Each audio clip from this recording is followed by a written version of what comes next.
हिराची शौर्यगाथा हिरकणी. हिरकणी बुरुज आम्हा सर्वांना माहीतच आहे.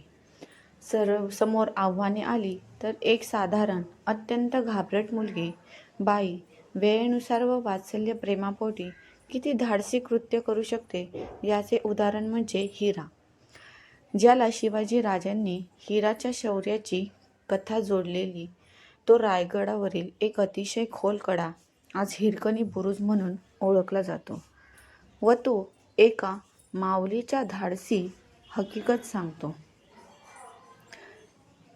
हिरा एक गवळण रायगडाच्या पायथ्याशी असलेल्या झोपडीत आपला नवरा जिवा व लहान पाळण्यात झोपणाऱ्या बाळाबरोबर राहत होती. तिच्या दूध विकण्याचा धंदा होता आणि सगळी कामे आटपून आणि बाळाला पाळण्यात झोपवून बाकीच्या आयाबायांबरोबर ती दूध विकायला रायगडावर गेली. दूध विकले, पण तिथल्या बाजार पेठेत ती रमली आणि तिला वेळेचे भान राहिले नाही. सूर्य मावळला, तोफ डागली गेली आणि आदेश मिळताच गडाचे दरवाजे बंद झाले. शिवरायांच्या कडक आदेशामुळे ते सूर्योदयालाच उघडणार होते. गडाचे दरवाजे बंद झाले की खालून वर येईल ती हवा आणि वरून खाली जाईल ते पाणी, असं म्हटलं जातं. पण ह्या गोष्टीला अपवाद ठरला, तो म्हणजे हिरकणी हिरा. तोफेच्या आवाजाने हिरा भानावर आली. तिच्या बरोबर बायका कधीच निघाल्या होत्या. ती पळत दरवाजाकडे आली. तिने पहारेकऱ्यांना खूप विनवण्या केल्या, पण ते हुकुमाचे ताबेदार होते. तिचं त्यांच्या पुढे काहीच चालले नाही. हिरा तिच्या तहान्या बाळाला ओढीने अस्वस्थ झाली. तिचं तहानुलं झोपडीत पाळण्यात रडत असेल ह्या चिंतेने ती व्याकुळ झाली. तिच्या विनवण्या सगळ्या निष्फळ झाल्या. आपल्या बाळाच्या काळजीपोटी हिराने गड उतरण्याचा निर्धार केला. रायगडाचा कडा हा अतिशय खोल निमुळता होता. अंधार, वारा, पाऊस कशाचीच तमा न बाळगता ती आपल्या मातृत्वाच्या भावनेने ओथंबलेली आपल्या बाळासाठी सगळी संकटे सोसून गड उतरून आली आणि आपल्या तहानुल्याला छातीशी धरून दूध पाजायला लागली. तेव्हा कुठे तिला हायसे वाटले.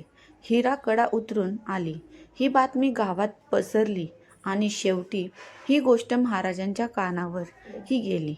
सगळे चकित झाले. कडा अत्यंत खोल, निमुळता अतिशय अवघड.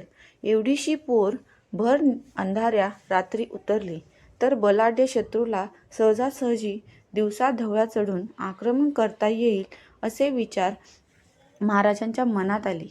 हिरा उतरली यावर कुणीच विश्वास ठेवायला तयार नव्हते, पण हिरा खरोखर उतरली होती. महाराजांनी तिला बोलावून घेतले आणि विचारले आणि परत त्या कड्याकडे तिला नेले. तेव्हा हिरा ही चकित झाली. नुसतं खाली वाकून बघणंही अशक्य वाटलं तिला. जेव्हा ती उतरली होती तेव्हा अंधार होता.